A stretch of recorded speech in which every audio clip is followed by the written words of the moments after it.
Right, a disability fact. There are over 500,000 disabled people in the world today, and in Tauranga, 27% of the population are people with disability. So we are a very big group in the community.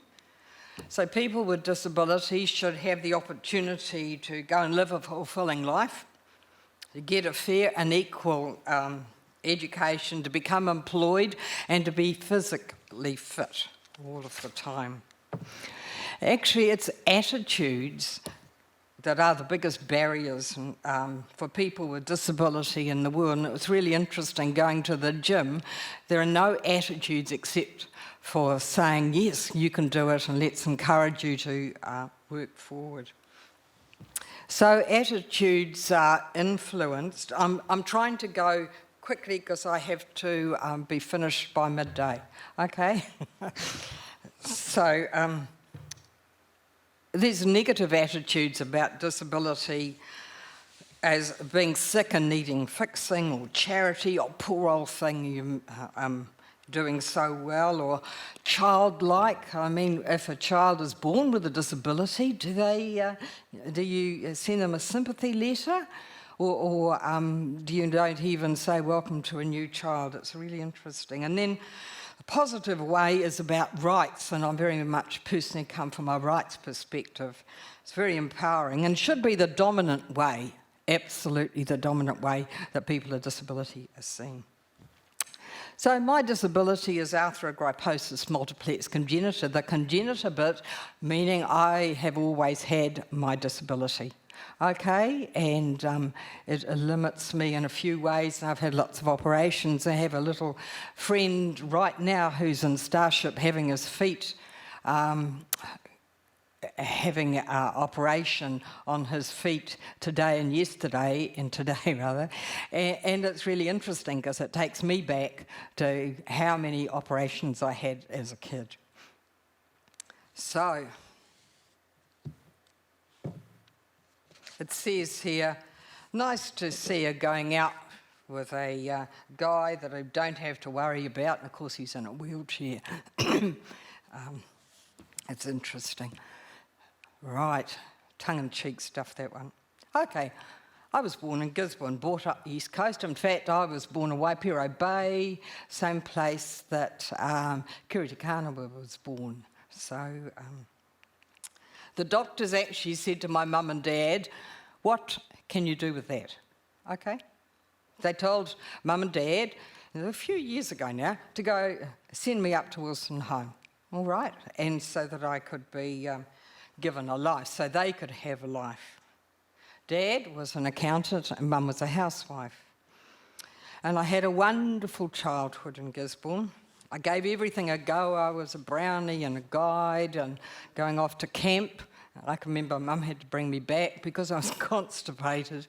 But those are practical things. I couldn't crouch in the toilet like everyone else did. I have been very independent and given everything a go, as I said, and determined. So this is me in my early years, and the very middle picture on the left there is me, my first steps, and I was 4.5 before I took my first step. And they actually said that I was going to be in a wheelchair by the time I was about 30 or 40. So and there's my dad holding me, and it's interesting that I'm in a frog plaster, which is from the chest to the toes, with your legs splayed out like a frog, and yes. So I've had lots of experiences in hospital. Growing up, you can see some photos there, my first day at school, and I wanted a doll in a high chair, isn't it interesting? And that's myself, my brother who in the pram, and he's 7 years younger than me. And I was a guide. So adulthood, and I actually started occupational therapy training, but actually couldn't cope with that. I wanted to become a teacher, and they wouldn't take me because they said I wouldn't be able to cope. And the picture on the right is my first class of teaching, because that's a bit of a story. It's interesting about what is welfare and what are major influences on your life. And on the, my mum and dad were very important to me. Dad was very community-minded. He was a JP on local boards. He was on the CCS board in Gisborne. I was encouraged by my mum and dad to have a go at everything, and I had a trike to take me to school. And it was really interesting that I hated it, but years back I realised how important it was for my independence. I have had a lifetime of corrective surgeries, and I said that. Okay, I grew up in a loving family, and that's most probably one of the most important things for the way I've looked at life, was the strength of my grandmother and maiden aunt and all of those kind of people. I did a thesis at the university as what is success for women born with disability. It's interesting how strong all of those women were because of their disability. And I've always been an advocate for people with disability. I'm quite passionate about that. So, personal journey. I've talked about when I walked, I was good average at school. However, when I was in the fifth form, I failed my school cert first time. Now, it's important I share that. It was horrific. I had to resit that year, but I ended up making a really good friend of another girl who had to do that year. I was the first person in New Zealand to get extra time in school exams, you know, the public exam. And I've talked about teacher training. I was accepted when I tried again to become a school teacher, and only if I was medically fit, and I'm actually quite fit all the time. So, ages and stages, can we get there? So, my first marriage, motherhood, I had a son and a daughter, and they are the pride of my life. I did lots and lots of years relief teaching, and I taught in secondary, and then I had a position at Wintec and got into teaching in the secondary school. I was the inaugural, meaning the first person to work with the Hillary Commission. I was called the Kiwi Able Manager, and that was for supporting people with disability to get involved in sport and recreation. So it's been a very important aspect for me my whole life to be mobile, and it's really paid off. So I was advocating nationwide for the importance of people with disability taking part in sport and recreation. So that whole theme all the time of wellness is all about this sort of thing. Okay, so I had a second life. My husband Alan, is he here? No, he's disappeared.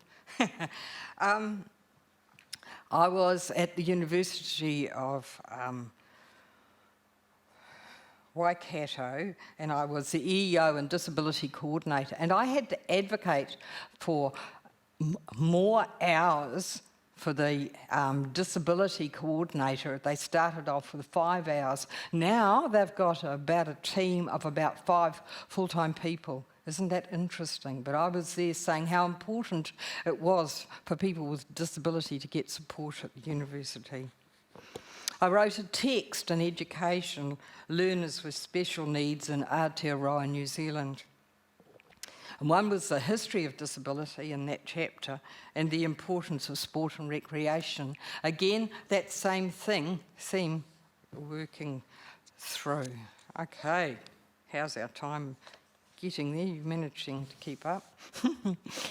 Okay, academic achievement. From having failed school cert, I've got a diploma in teaching and a Bachelor of Education, then a Master of Education with first class honours, and I've told you about the thesis. I'm also a barrier-free auditor, and I still audit buildings today and had input in quite a lot of the buildings here in Tauranga. Okay, rights, leadership and advocacy. I've been a member of Disabled Persons Assembly, DPA, and that's why I'm on the Western Bay of Plenty Disability Support Trust as a person representing DPA. Okay, so I've represented them locally, nationally and internationally, and I've talked about being involved in Scouts and Guides. I was on the podiatrist board representing the lay perspective and training teachers, and I've done a lot of disability awareness, changing people's attitudes. So, disability awareness, you can see that all sorts of people that I've had a lot of involved in, and currently giving support for taxi drivers and bus drivers, and so that they treat the people who have impairments with support, and which is so very, very important, and understanding. And I've also done a little bit of training over the years for Tauranga City Council, Ministries of Education, Social Welfare and ACC. I've helped over the years, not currently, on doing disability awareness. So now the accessible, I hope you're all keeping up, we're just about going to get there, accessible building compliance. That's all about the new building plans before building the libraries and all sorts of other buildings here in, actually internationally, nationally, and definitely here in Tauranga. So I've had input into the public library, local pools, local motels, etc., etc. Okay, moving on. We're going to get there now, just. In 2006 were very big years for the disability sector, because New Zealand Sign Language became an official language, and that was very important. And we signed the United Nations Convention on the Rights of People with Disability, that same theme again. If you have rights, it relates always to yourselves with health. And in New Zealand, we got the Eleanor Roosevelt in 2008, the award for work achieved by the New Zealand disability community. Moving on. In 2009, I got the New Zealand honour for my community service and service relating to the community, especially the disability sector. That was a lovely surprise, and I can relate to whenever the Queen's Birthday Awards and the New Year Awards come out, I always look to make sure that people with disability are represented. Okay, trikes, past and present. So I have trike now, and it gives me mobility, and I enjoy the freedom it gives to me.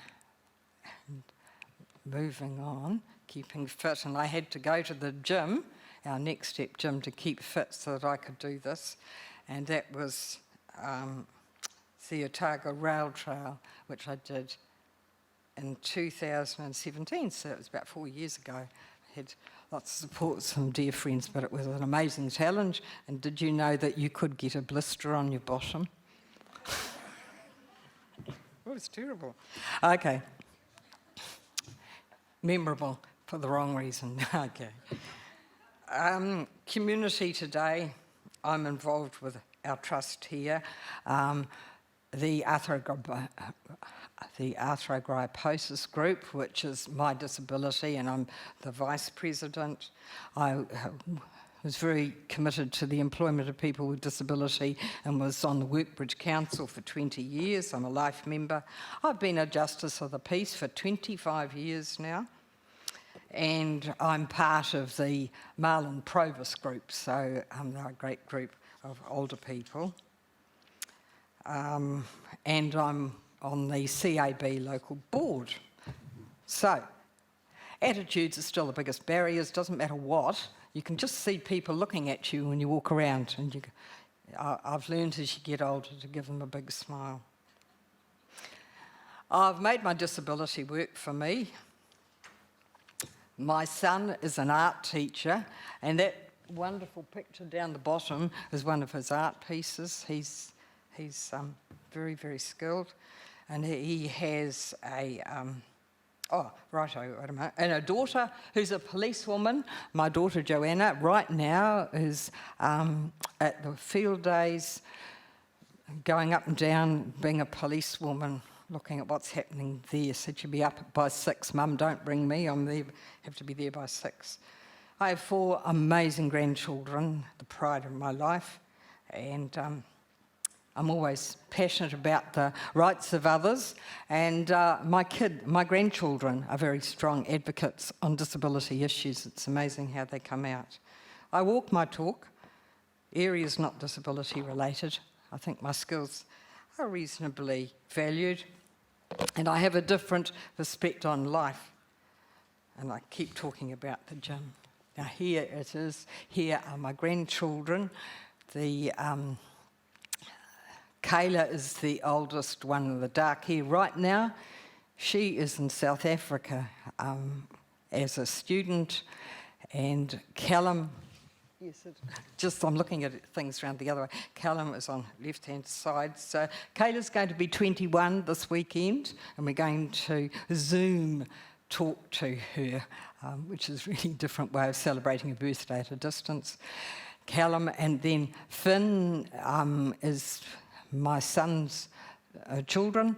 My son was the oldest, but he had the younger children, and Erin.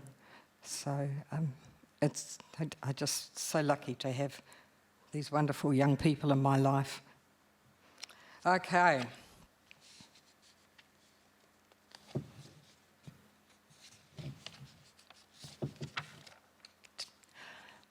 Moving on. Today, we are, as disabled people, the largest minority group in the world. Our rights and needs have influence and must be valued. As people with disabilities, we just want to reach our full potential. And the last word. Come on, you horrible little thing. It's stuck. There we are. It's nice to be liked just the way you are. Okay.